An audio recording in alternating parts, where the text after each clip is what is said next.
or showing promise to break through this chicken and egg barrier, and maybe worth contemplating for your focus. So before we dive into how, I want to ask Carolyn, who from Wompost, our community composter, as someone who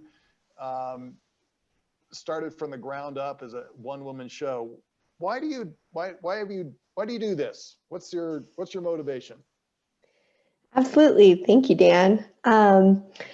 I started doing this because I really wanted a service, and one just didn't exist in my city. I am very pro Aurora. I am proud to be an Aurora resident and live in the most diverse community in Colorado. I love it. And we don't even have municipal trash. It's all private. So after a few years, nobody else had done it. And I decided, well, maybe some other people also want the service that I want. And I like composting because it is so much easier to wrap your head around than recycling. Everything happens locally. We're not hauling things around the world. You can go and see what food waste turns into, and you can use it in your garden. And I think it's the most impactful way to affect climate change. It's right here that we don't need any new technology. We can cut methane emissions when we pull that organic waste out of the landfill, and we can sequester carbon dioxide when we use it in farming and gardening. So there's two separate ways that it is fighting the climate crisis. That's why I do what I do. That's why I pick up people's food waste for a living. And Keith, as another private operator, maybe I can put you on the spot. What was your motivation for siting a new facility on the Western Slope? It was mostly the opportunity that we saw going around doing everybody else's processing, because we were grinding everybody's green waste and screening stuff, and then we saw how much volume was available in our local landfills that just wasn't being utilized. And so talking to the landfills and making those connections, we found that it was really possible we could get it all out, or you could get all the easy cream off the top type of stuff to start out. Great, well, thank you. Well, let's dive into how a little bit. So I'm going to ask each panelist one at a time, starting with Kathy from Pitkin County, which is so Pitkin County is county-owned and county-operated compost facility. Give us a little outline of your operation, Kathy. So our facility is located here at the landfill. The picture behind me on my thing is our actual facility here. We have about 6 acres of the actual active composting pad, and then we remove it off to let it cure at the other top part of the landfill. We're actually closer to 13,000 tons per year, and we take food waste, biosolids from the wastewater treatment plant, leaves, grass, and then we grind our own brush here on site. So, and to reflect what Carolyn said, it is absolutely the greatest stuff. It's local. We're 186 miles outside of Denver. So it's composted local and it's sold local, and we sell it like crazy. So yeah, it's a great community asset. And what's your composting system? What technology do you use? Very basic. I mean, right now we're doing static, non-aerated piles. So we pile it up, put 6-inch wood chips in there, and leave it be and let it get to temperature. So, one of the myths we hear from a lot of people, you need a lot of fancy equipment. You don't. Being here at the landfill, we have loaders and everything on site to move it. But we don't turn it, we just let it sit, and it makes a wonderful product. Yeah. Do you inoculate it with anything? Nope. Nope. We get a lot of, and not so much anymore, but because we do take the biosolids from the wastewater treatment plant, people were afraid of it's poop. It's not poop.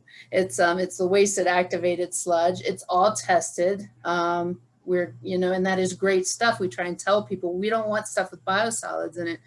Now, actually, it really gets the compost going. It's perfect for the compost and all the nitrogen. So, and again, everything is tested, and there's, we we're U.S. Composting Council STA certified. So it really, we've kind of quelled a lot of that myth that it's bad. So. Keith, I'm going to pivot over to you as a private operator of the Thunder Mountain Organics facility. Tell us a little bit about your operation.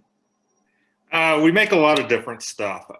We have the feedlot manure compost that we have OMRI certified, and we have to turn that one because you need to turn it the 5 days or 5 times in 2 weeks to get the certification. But like our green waste compost, we pretty much do the same as Aspen and just kind of grind it and stack it and let it sit and let time and water do its work and try to make it as affordable as we can for everybody.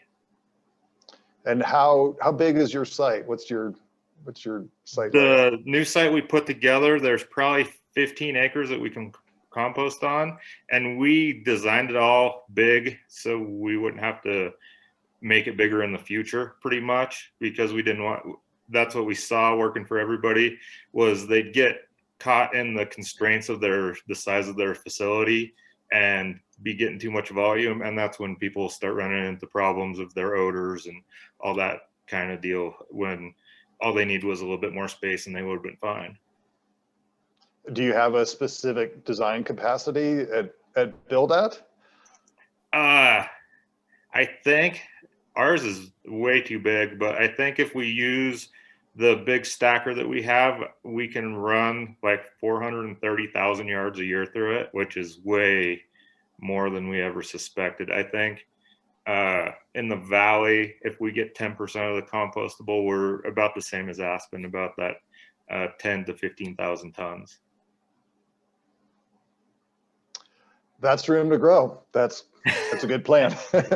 Well, we do a lot of other stuff too, because we make a lot of like bark fines and potting soils, and sell a lot of wood chips because we have a really big sawmill around here that makes, I think it's 9 semi-loads of wood chips a day.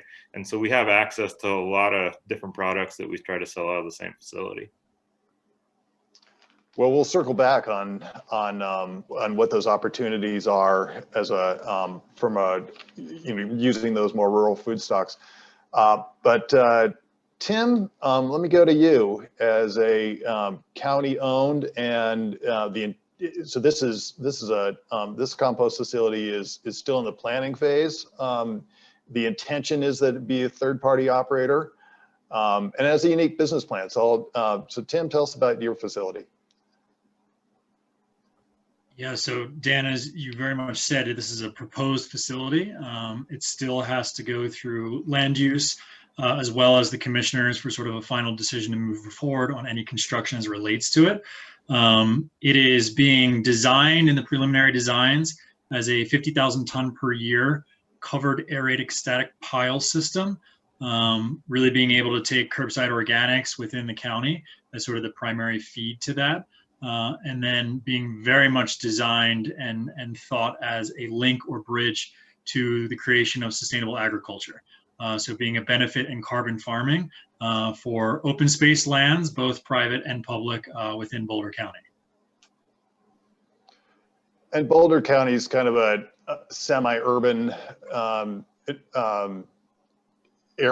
county, at least in the flats. How big is your site, and how much of it's dedicated to compost?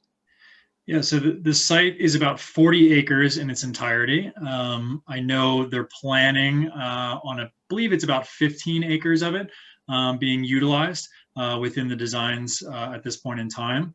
And so it will really be the side towards the main access point where most of the composting will be taking place.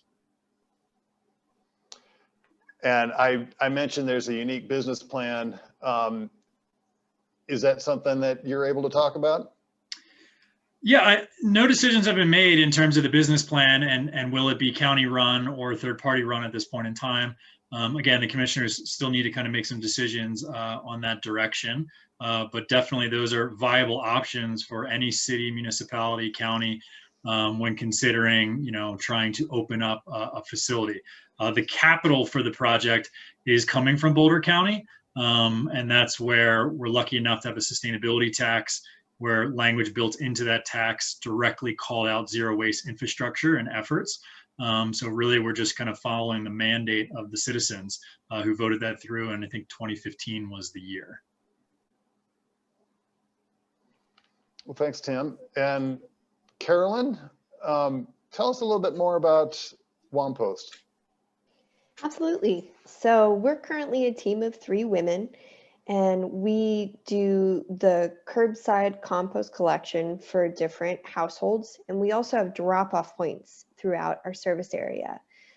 We haul that waste to GFL's facility where the composting happens. And then a big thing for us is actually getting compost soil back to our customers. We automatically give all of our customers 60 gallons of compost per year if they want it. And then we sell compost in bulk that's made at that GFL facility. With people getting into gardening this last year, wanting to grow their own food, wanting to improve their backyards because they're stuck at home a lot more, that's been really popular. How much is that a selling point to offer finished compost back to your customers?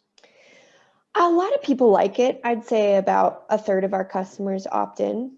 But honestly, I don't know what it would be a selling point compared to other companies because I'm the only compost hauler, the only option.